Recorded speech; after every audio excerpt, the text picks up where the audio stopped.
মিশরের great Sphinx এমন একটি ভাস্কর্য যা প্রায় 5500 বছর ধরে মরুভূমি বুকে দাঁড়িয়ে আছে।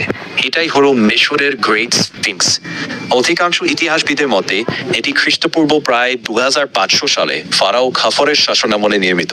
বিশাল এক চুনাপাথরের শিলা কেটে তৈরি এই ভাস্কর্যের দৈর্ঘ্য প্রায় 73 মিটার এবং উচ্চতা প্রায় 20 মিটার। সিংহে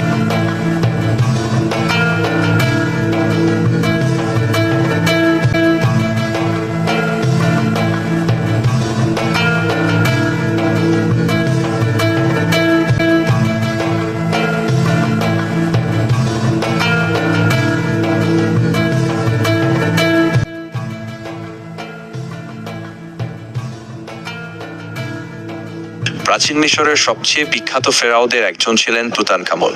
তিনি খুব অল্প বয়সে সিংহাসনে বসেন এবং প্রায় 10 বছর 1922 সালে প্রত্নতত্ত্ববিদ হাওয়ার্ড কার্টার তার অক্ষত সমাধি আবিষ্কার করেন।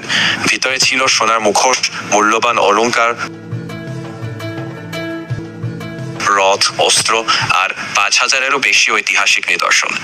এরপর থেকেই ছড়িয়ে পড়ে ফেরাওয়ের অভিশাপের কিংবদন্তি।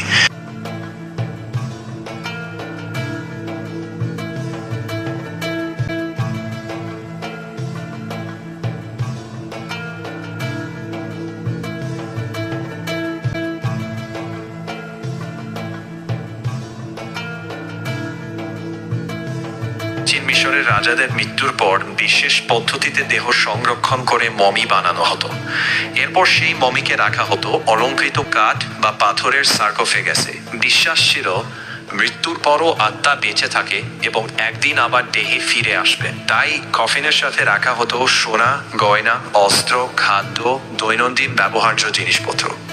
1922 সালে হাওয়ার্ড কার্টার তুতানখামনের প্রায় অক্ষত সমাধি আবিষ্কার করেন, যা প্রাচীন মিশরের ইতিহাসে অন্যতম গুরুত্বপূর্ণ প্রত্নতাত্ত্বিক আবিষ্কার হিসেবে ধরা হয়। ইতিহাসে এমন রহস্য আরো জানতে আমাদের সাথেই থাকো।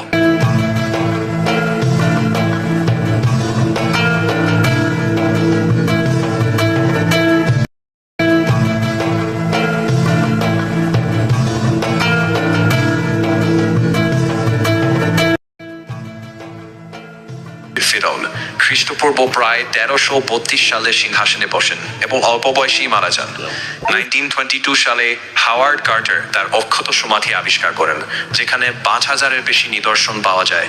ফারাওয়ের অভিশাপ কাহিনী জনপ্রিয় হলেও এর পক্ষে নির্ভরযোগ্য বৈজ্ঞানিক প্রমাণ নেই, বরং এটি লোককাহিনী হিসেবে বেশি পরিচিত।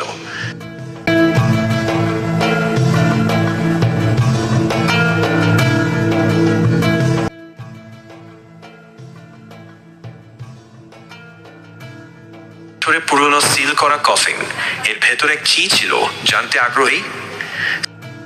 প্রাচীন মিশরের রাজাদের মৃত্যুর পর বিশেষ পদ্ধতিতে দেহ সংরক্ষণ করে মমি বানানো হতো। এরপর সেই মমিকে রাখা হতো অলংকৃত কাঠ বা পাথরের সার্কোফেগাসে। বিশ্বাস ছিল মৃত্যুর পরও আত্মা বেঁচে থাকে এবং একদিন আবার দেহে ফিরে আসবে। তাই কফিনের সাথে রাখা হতো সোনা, গয়না, অস্ত্র, খাদ্য, দৈনন্দিন ব্যবহার্য জিনিসপত্র। 1922 সালে হাওয়ার্ড কার্টার তুতানখামনের প্রায় অক্ষত সমাধি আবিষ্কার করেন, যা প্রাচীন মিশরের ইতিহাসে অন্যতম গুরুত্বপূর্ণ প্রত্নতাত্ত্বিক আবিষ্কার হিসেবে ধরা হয়। ইতিহাসে এমন রহস্য আরো জানতে আমাদের সাথেই থাকো।